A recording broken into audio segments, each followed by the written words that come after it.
Senior सहाफ़ी Sindh literature festival जे बानी ऐं धरती टीवी जे डायरेक्टर न्यूज़ नसीर गोपांग ऐं एंकर पर्सन ज़ुहेब काका ते हमले ख़िलाफ़ समूरी सिंध जे सान्या वंदन पारां मज़म्मत ऐं जवाबदारनि जी गिरफ़्तारी जो मुतालबो कयो वियो आहे। वाक़े ख़िलाफ़ पेरूमल समेत मुख़्तलिफ़ शहरनि में एहतजाज पिणु कयो वियो आहे। कराची जे इलाक़े गुलिस्तान जोहर में जवाबदारनि पारां नसीर गोपांग ऐं ज़ुहेब काका ते हमलो कयो वियो। गाॾीअ खे नुक़सान पहुचाइण सां गॾु मौतमार धमकियूं ॾिनियूं वयूं ऐं पिस्टल सां निशानो बणाइण जी कोशिश कई वई। वाक़े जा सीसीटीवी फुटेज पिणु साम्हूं अची विया आहिनि, जंहिं में वाज़े ॾिसी सघिजे थो त जवाबदार नसीर गोपांग ऐं ज़ुहेब काका ते पिस्टल सिधो करे गोलियूं हणण जी कोशिश करे रहियो आहे, जॾहिं त शहरनि विच में अची खेनि बचाए वरितो आहे। शाहराए फैसल थाणे ते वाक़े जो केस दाख़िल कयो वियो आहे।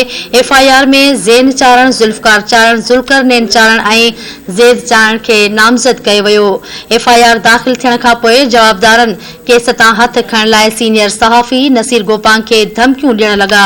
सूबाई वज़ीर सईद गनी ऐं सिंध हुकूमत जे तर्जुमान मुर्तज़ा वहाब नसीर गोपांग ऐं ज़ुहेब काका ते हमले जो नोटिस वठंदे रिपोर्ट तलब करे वरिती आहे। ॿिए पासे वाक़े ख़िलाफ़ सहाफ़ी तंज़ीमुनि में ताव पखेड़ियल आहे। धरती टीवी ऐं सोभ मीडिया ग्रुप जे managing director Zaheer Mirani, Pakistan federal of union journalists जे मरकज़ी उहिदेदारनि लाला असद, कराची प्रेस क्लब जे सदर फाज़िल जमली, गाज़ी झंटी, फयाज़ नाइज, इम्तियाज़ फारान ऐं आजिज़ जमाली पारां वाक़े जी मज़म्मत कई वई आहे। जवाबदारनि खे गिरफ़्तार करे सहाफ़ियुनि खे तहफ़्फ़ुज़ फ़राहम करण जो मुतालबो कयो वियो आहे।